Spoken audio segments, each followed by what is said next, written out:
Hello, everyone. Good morning. I really wish I had this invention when I woke up this morning because, oh, I didn't turn this on. There we go. Because last night was quite heavy. I thank you. There's quite a few of you. I wasn't expecting so many. I thank you very much for joining. It's very nice to see so many fresh faces in the audience today. How many of you are designers? Okay, we're not the majority, but this will do. This is not a problem. So this is a presentation that a talk basically that I tend to do at design conferences and design talks and meetups and stuff. I will try and make this as holistic as possible. I'm going to talk a little bit about user experience as a whole. So I hope anyway that the engineers and product people or whatever role that you play basically within your company or startup, this will resonate with you. So maybe just a quick introduction. Hi, my name's Ray and I'm a designer. I work at a company which you may or may not have heard of. It's called Zalando. We're an e-commerce store. So pretty much working in the pure play area, and I work there as a product design lead. So basically there's around 60 product designers or UX designers, and I lead a team of us basically working on a very specific area. And I actually have a bit of a confession to make. I mean, a few people have mentioned it yesterday already, but screens are important, and I love screens. So this is a bit of a kind of visualization of my day. So for one portion of the time I'm at work, one portion I'm at home, and some part of it I'm asleep. And when I'm at work, it's kind of screen time, and I kind of like it as well. At home, I also have screen time, and when I'm actually asleep, I'm probably dreaming of screen time as well. So I live maybe through a screen as such. And that's actually what I want to talk about today, actually. I want to talk a little bit about actually how I've been working on screens, designing for screens, using a screen as a mirror, essentially, as well. You know, you put your phone up and you go, yeah, how do I look today? You know, so kind of living life through that. And I actually want to talk a little bit about how we can actually start thinking beyond the screen, start actually going beyond what I call, or what is called actually, the black mirror.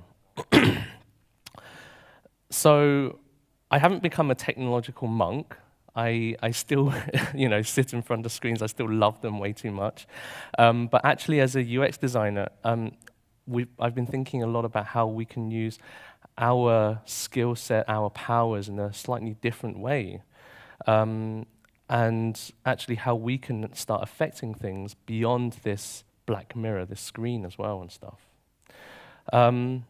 So the term the black mirror, yes, I stole it. You probably have heard of the program Black Mirror.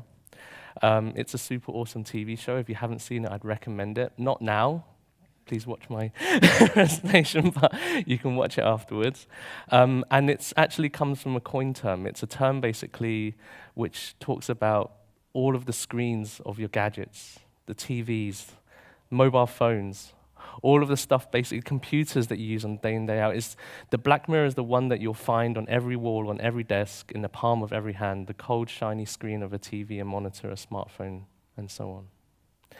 So I'll talk a little bit about where we've come from, the history of interfaces, history of basically what we see within the screen, what is happening now, and also some of the possible playgrounds that I see coming up as part and parcel, basically, of the UX space of the future, user experience design space.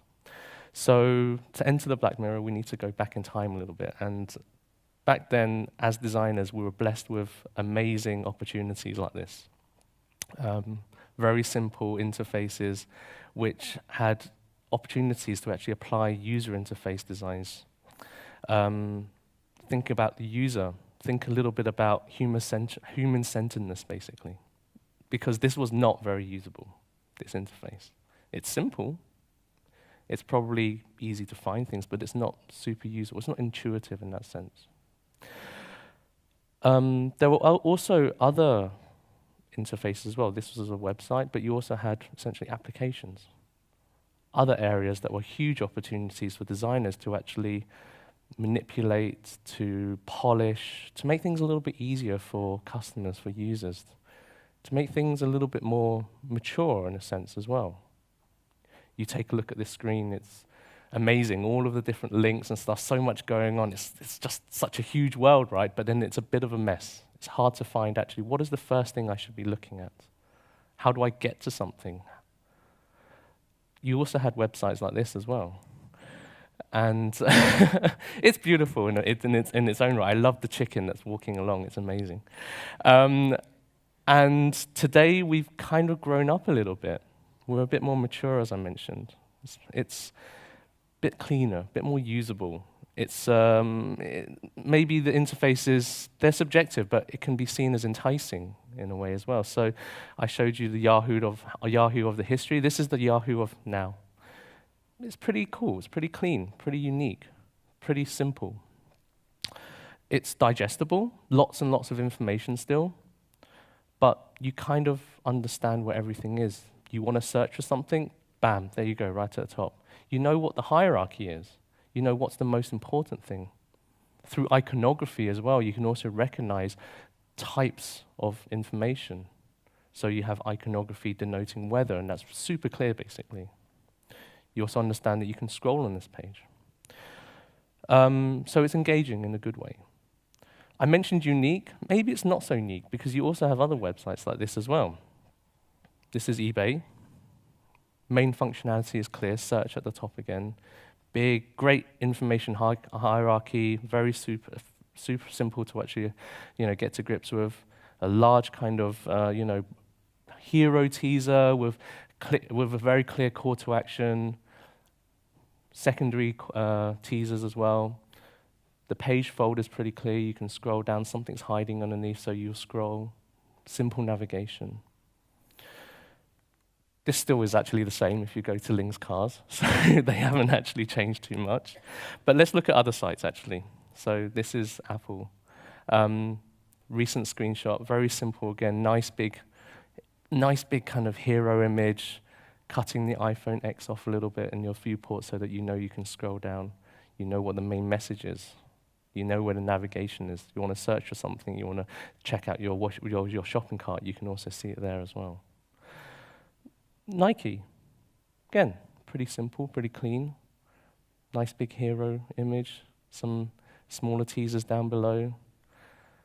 Airbnb, again, little bit more kind of rich media. So you've got a video at the top, but again, it's still a big hero. Smaller teasers down below. They have their unique search bar in the middle, which is kind of cool. So similar to Instagram. Big hero image at the top, really nice photography. It's starting to look kind of like there's a pattern, there's a theme going on. There's some similarities. Sony, okay, it's a mixture of text and image at the top, but again, it's the same thing. Amazon, slightly different, bit more going on, but again, big hero at the top. You've got some rich media, and then some smaller call to actions down below.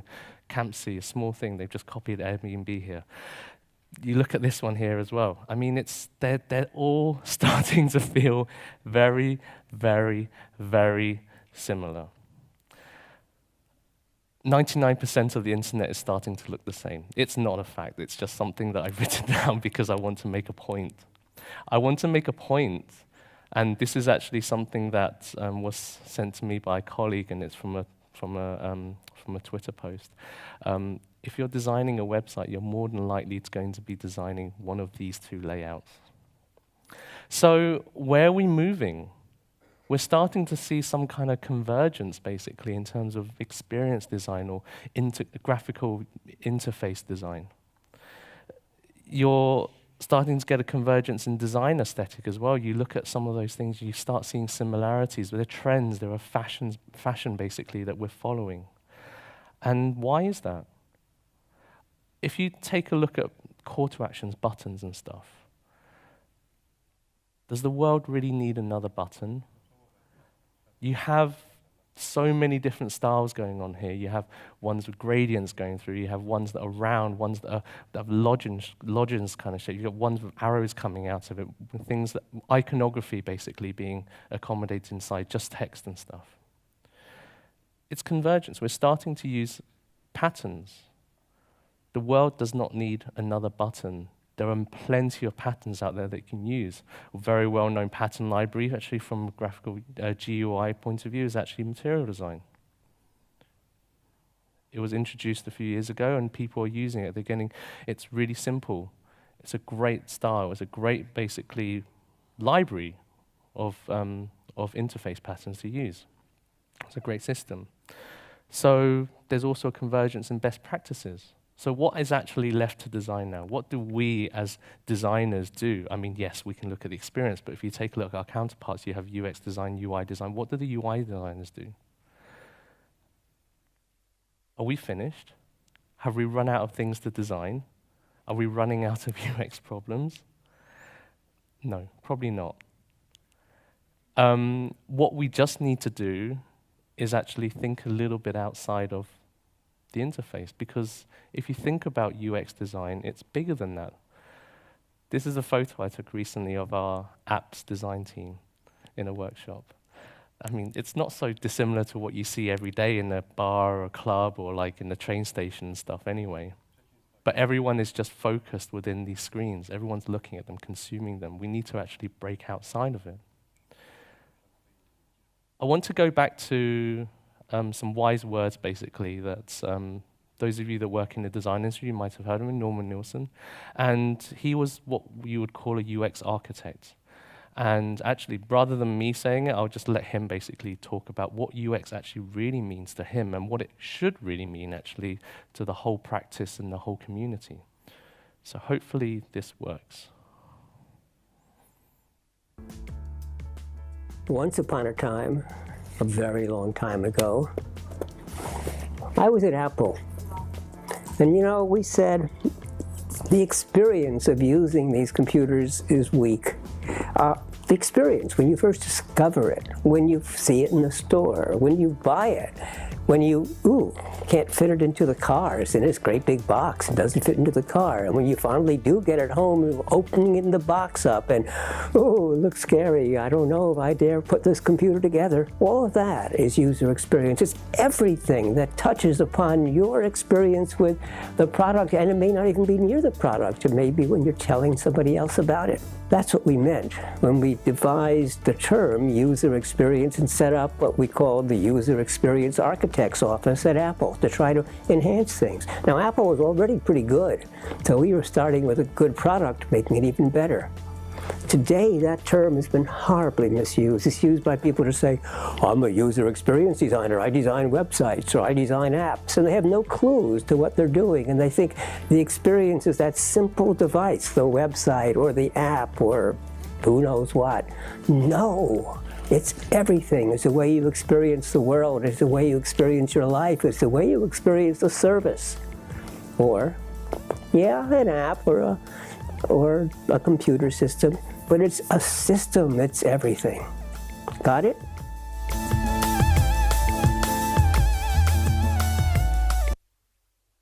So he's essentially, it's the rallying call. It's like, take charge of the holistic experience. Yes, he was involved in maybe actually designing some of the interfaces, consulting maybe how it should look, how it should work, how people interact with it. It's important, don't get me wrong. I'm not belittling the art of designing great interfaces. But actually, to be honest with you, it's a lot more than that. How do people actually get introduced to the interface? How do people actually get introduced to your app? There was talks yesterday about onboarding. That's still very much within the actual phone or the actual tablet or the website itself. What about before that? How do people get introduced to it? How do you make sure there's a seamless transition from actually hearing about something through an advert to actually experiencing it. Unboxing he talked about as well. So don't limit yourself. A person that can solve a problem inside a screen, I believe actually, can also attack the ones that are out in the physical world. You can connect the two together. You can look at it all holistically, because there are many services that ultimately expand outside of the screen. So the company I work for, Zalando, as I mentioned before, it's an e-commerce. We sell clothing. We sell clothing online. It's a pure play. But actually, one thing that I learned, so that's what I knew as an outsider, when I went inside and joined about 1.5 years ago, there were these posters printed around and stuff about the customer journey. If you actually take a look at the customer journey in these posters, so you have here 10 steps. 1, 2, 3, 4 of them have a screen. That means 6 of them don't actually have a digital interface allocated to it. It's not a key part of that part of the journey.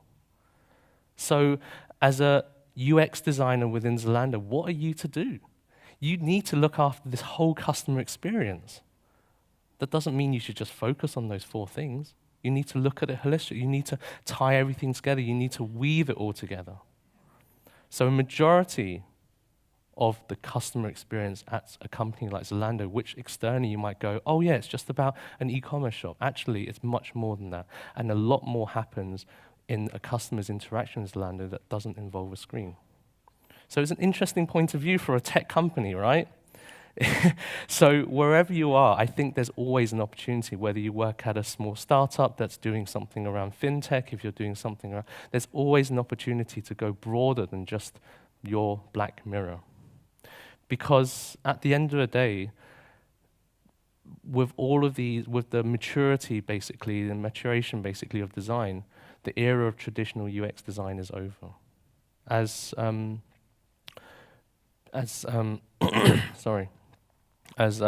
mentioned in the video, it's ultimately about solving problems. And also, it's not always about the obvious ones. He talked about unboxing. And actually, most UX designers should really be working in products, should be busying themselves with other problems rather than just what's happening within the screen. Traditional UX is over in that sense. So I'm not saying take out your phones and smash it, but UX doesn't equal screen design only. UX is ephemeral. It's everywhere. It's invisible. As I said, UX design is maturing. You now have service designers, organizational designers, environmental UX, service UX, communication UX in a sense. At the end of the day, it's just design. It's problem solving. It's just thinking of moving away from something that's tangible on a flat surface to something that's physical. Looking at things end to end from a customer or user's point of view. You just need to shift. Apply your skills elsewhere. Because if you look at UX maturity models, all these pyramids, all these illustrations basically of how are you doing, how is your company doing against UX values and stuff. This is just a screenshot, and you type in UX maturity models in Google. Nothing on here actually explicitly says phone, TV, computer. It doesn't say Siri. It doesn't say Internet of Things. It's just talking about steps needed towards exceptional experiences. It's about things being usable, things being delightful, and that can happen anywhere. It doesn't have to just be within the screen.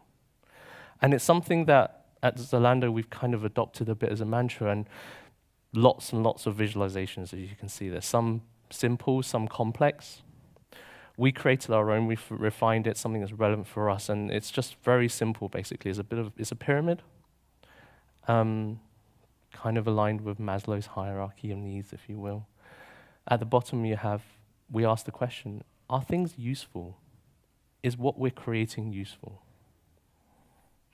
The next level of maturity is, okay, is it usable?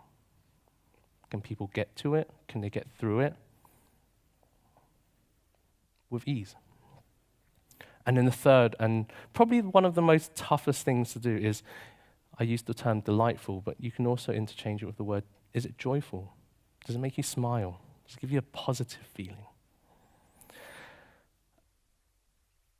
So this kind of acts as a blueprint for us when we're working on things. It helps us ask the right questions, validate basically whether we're moving in the right way strategically. Not about whether we're thinking of the right solutions, but strategically, are we moving the right way as designers? And you can apply this to any part of the customer journey. The returns experience, trying something on. Is it joyful to try something on? How can we as designers improve that experience? Something from large, something to small. Everything should have a purpose in that sense. It should elicit an emotion, positive one. And that's what I want to concentrate a little bit on in the second half, because I want to talk about these emotions, dig down a little bit more about how I believe actually UX design thinking has managed to manifest itself in other areas that you might not actually consider a designer to be involved with. Not to say they have been, but it's the same kind of thinking at the end of the day. So focusing on emotions. So I believe actually the good output basically of a UX design is they help with emotions like anticipation. It's that feeling of, I don't know how many people recognize that screen, who had a modem basically, and you hear that buzzing noise, you know, that anticipation that you're about to go online when you were dialing up and stuff. It's that, and that kind of anticipation is a really great opportunity in terms of user experience to actually tell a story in the real world. Guide a person, enchant them, excite them. Because that's how you draw them in. Yes, sure, you might call it marketing, but it's user experience at the end of the day. How do you talk to people? How do you excite them? A great example of a company that does that is a company called Dollar Shave Club. They're kind of like that favorite term, they disrupted basically the men's grooming industry in the States. And this was an ad that was produced, I want to show an ad basically that was produced in 2012, and it's actually still used on the homepage today. It was, I think, produced with like a $4,000 budget or something like that. I'm just going to play it, and then I'd like, you guys can make of it what you think. Hi, I'm Mike, founder of DollarShaveClub.com. What is DollarShaveClub.com? Well, for $1 a month, we send high-quality razors right to your door. Yeah, $1. Are the blades any good? No. Our blades are f***ing great. Each razor has stainless steel blades, an aloe vera lubricating strip, and a pivot head. It's so gentle a toddler could use it. And do you like spending $20 a month on brand name razors? 19 go to Roger Federer. I'm good at tennis. And do you think your razor needs a vibrating handle, a flashlight, a back scratcher, and 10 blades? Your handsome-ass grandfather had 1 blade and polio. Looking good, pop up! Stop paying for shave tech you don't need. And stop forgetting to buy your blades every month. Alejandro and I are going to ship them right to you.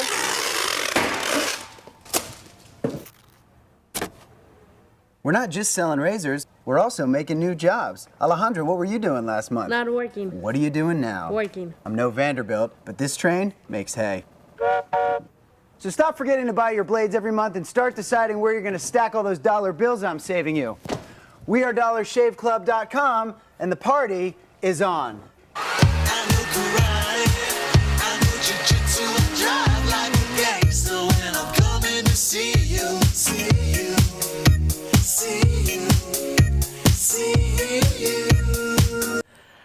So I don't know about you, that ad made me chuckle. I mean, if I was a razor guy, I would so buy that.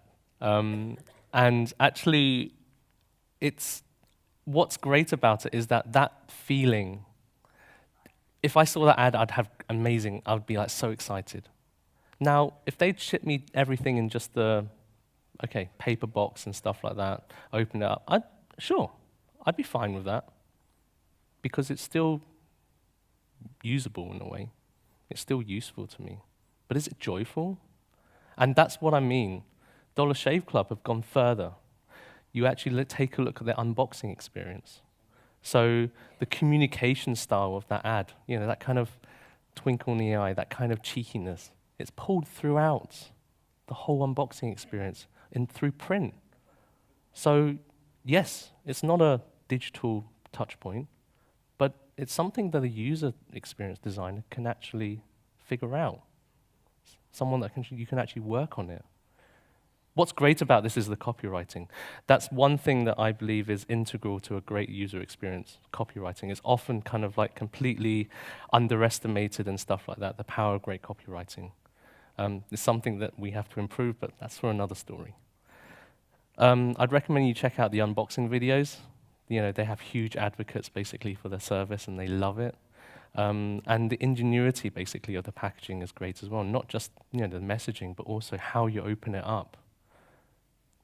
Seeing the word fresh after you pull out basically the razor as well and stuff. So it's a way to actually guide the user. It's a great fun way basically to excite the user to continue that feeling basically from that ad when you watched it. And contributing to an amazing tactile as well as also physical user experience. So from screen, experiencing that film, ordering it, to the physical product. Yes, it's just the bloody razor, but it's not any old razor, because through that anticipation and essentially proof, they've wrapped a great experience story around it. Something really closely connected to anticipation is surprise. Positive surprise, to be exact, not negative surprise. That feeling of when you do something or when you see it, you go, that's really cool, I didn't think of that at all. Similar to anticipation, it's one of those most powerful emotions but that you can connect people with basically to your experience. You can elicit because it wasn't expected. It again hits that top of that pyramid, makes things joyful, delightful to use. Get it right and people will actually talk, they'll write, they'll actually share that story or that experience or video or capture it basically, share that endlessly. And one example of a company that did that was a bike company called Van Moof, and they actually discovered that if they printed a TV on the side of their boxes, they dramatically reduced damages to their bikes that were shipped internationally from Amsterdam. They reduced the damages by 70%. So, it's a mail order bike company, very expensive bike company. You want a Van Moof bike? They look really, really cool, but they're pricey. And the problem was that actually they only do mail order, so they don't sell through shops, and most of their products are shipped internationally as well.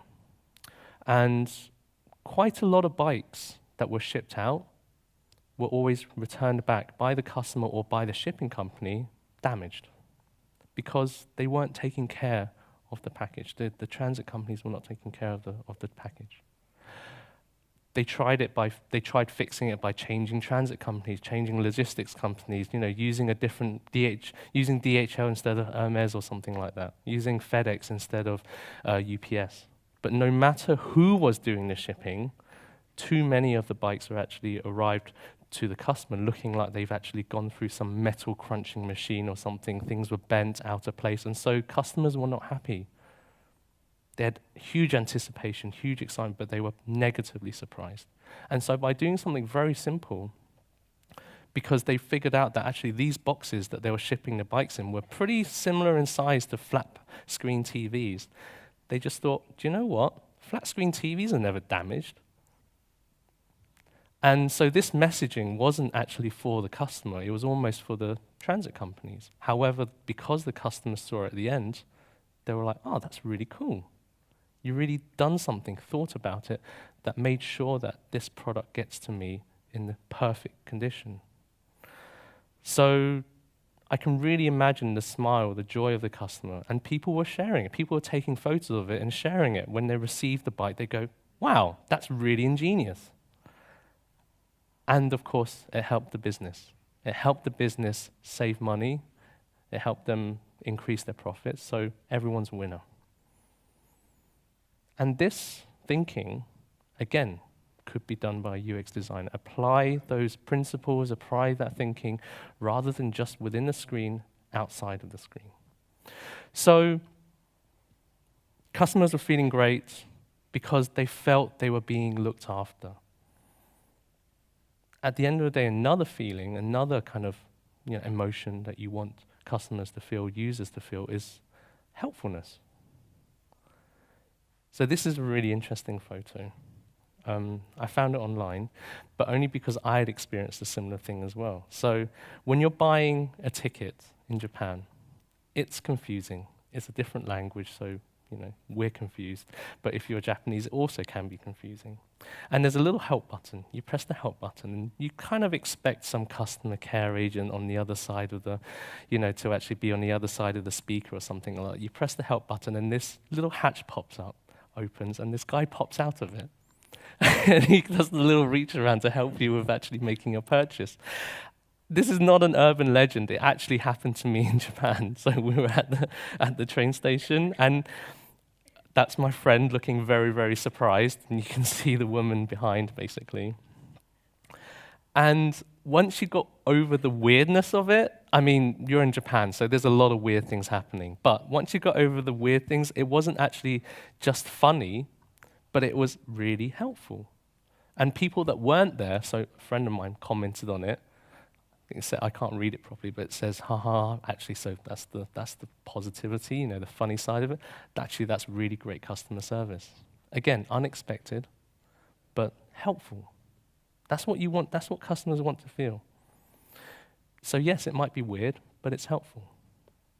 And that's what, another example of this actually, of helpfulness is, if you're a customer service agent or rep basically working at Disneyland, and someone actually asks you the question of what time is the 3 o'clock parade? So the question appears to have a very obvious answer. The time is 3 o'clock. However, this is where one of the key skills of a UX designer really comes to play. I believe that actually UX designers, the main baseline skill is actually empathy, being able to put themselves in another user's skin, put themselves in another person's shoes, to be able to really kind of, within context, understand what are the emotions, what are the problems, what are the feelings that are going through their mind. And so when you ask a question like that, it might have an obvious answer, but the true question really is hidden. It lies beyond the obvious. So picture this, you're at Disneyland. Kids running around, colors everywhere, balloons popping, music everywhere and stuff. It's a cacophony, it's a myriad basically of sights and sounds. It's confusing, it's probably overwhelming. And so, okay, you might be asking a question like this. You might actually not be thinking straight and you go, what time is the 3 o'clock parade? And the answer might be 3 o'clock, but actually it's probably deeper than that, as I mentioned. The question might actually be more than just what time is the start of the parade. It might actually be, what time will the parade get to me if I stay here? What time should I start waiting to get a good viewing spot? Or where's the best place to actually stand? And it's that ability to answer a question like this with more thoughtfulness and more deepness, using empathy, that's what's a great core skill that a UX designer has. Applying it on screens nowadays, but you can also apply it outside. UX digitally is no more than just customer service through an interface. Helping hand, guiding light, being there, helping them to go through that journey. So why can't we start improving this facet in reality? It's just another opportunity to connect, personalize, and enhance basically a positive experience with customers, with users.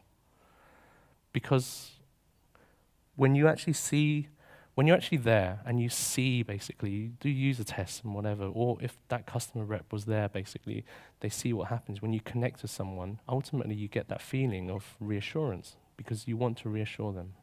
That's the fourth emotion. This emotion can be drawn from the maturity model as well. So customers enjoy interacting with experiences that give them feedback that they work. I like to feel like, again, from that helpfulness, I want to feel like actually I've got positive feedback from the customer as well as a designer. I also want to design objects that make sure customers don't have to ask that secondary follow-up question. It reassures them, go, oh yeah, that was right. A great example of this actually, not looking at digital experiences, looking at something physical, is Dyson. So this I'm sure everyone recognizes, a Dyson vacuum.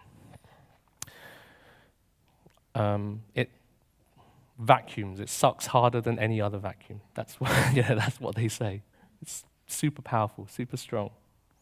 It's industry-changing technology. However, maybe I don't feel like that was the stroke of genius. The stroke of genius here was actually making the case transparent. So the funny thing is, when Dyson did product testing on this product, they received feedback from the people using that product there and then, saying they didn't really like the dirt, and so they thought it was weird to see it. It was perceived negatively. However, by investigating further and really observing behavior, not just listening and noting down and acting what people said, people don't tend to think or do what they say. You have to observe them. By observing behavior, they learned that actually, yes, there was hesitance at first. However, actually, after a session or 2 sessions or 3 sessions of actually using the product, they actually got a sense of satisfaction. People were like saying, yeah, it's weird, but actually I love the fact that I can see all of this dirt coming through. I feel like actually I've achieved something. It reassures me that this product is actually doing its job. So it satisfied that customer need of ensuring also you knew when to empty the bag as well, because you didn't know that before. You had to rely on this kind of little color-coded thing that kind of pops to red when you need to empty it. But now you could really see, is it half full? Is it 3/4 full? Is it nearly full? How much more can you use it without it being full? So it's proof that data centricity and really relying on data, acting on data is the best way forward. However, it's not just actually looking at the data. You have to combine it with your gut instinct. You have to look at what it means. You have to extrapolate it. You have to kind of go around it. Don't just take people's words, as fact. You have to kind of extrapolate, look at it. And also, don't be scared of trying something if you actually believe in it. So I'll hope for this, actually, that with these kind of principles or these kind of emotions and me showing you how a designer's mindset could have actually, affected these things, we as UX designers or people that are interested in UX design can also get a little bit more physical in that sense. Actually, I didn't expect the screen to look as scary as it actually does. So it's proof that actually with the mindset of a UX designer, that what we possess, you can actually find opportunities to embrace the whole journey, embrace the whole wider perspective, start broadening your perceived opportunities as a UX designer. Because there's always an opportunity, as I said, to connect the digital with reality. In a company like Zalando, we've managed to do it. I'm sure you can do it as well. In addition to all of the Internet of Things, Cortana suit, that's not physical. What I mean, that's still another touch point, a digital touch point. I mean really, truly physical, because there is, and forget about labels, service design, organization, don't let that be a blocker because you are, I'm a UX designer, I can't do it, I have to change my title. Don't let that be a blocker, because if you're a good UX designer, you're probably good at empathizing, which is the baseline skill that you need to be able to tackle and actually make achievable all of those examples that I mentioned before. Why can't a designer be the customer service VP at Disney in the future? Why can't a UX designer help an industrial designer work together, collaborate with an industrial designer to create the next big thing at Dyson? Why can't a UX designer help a brand grow, push its message out, figure out the channels, and then follow that through basically with an excellent experience? There's no reason why you can't do that. It's exciting, it's scary, but I think that's what makes it fun. So, thank you very much for staying awake. I know some of you had a difficult evening. You've been amazing. And if you want to get in touch with me, I don't use Twitter, unfortunately, so feel free to come up to me and say hi and ask. But now, any questions? Thank you.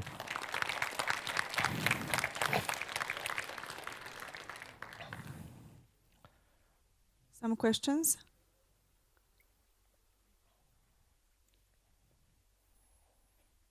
I love this audience. If you have any questions, feel free to catch me afterwards. Thank you very much. You've been great.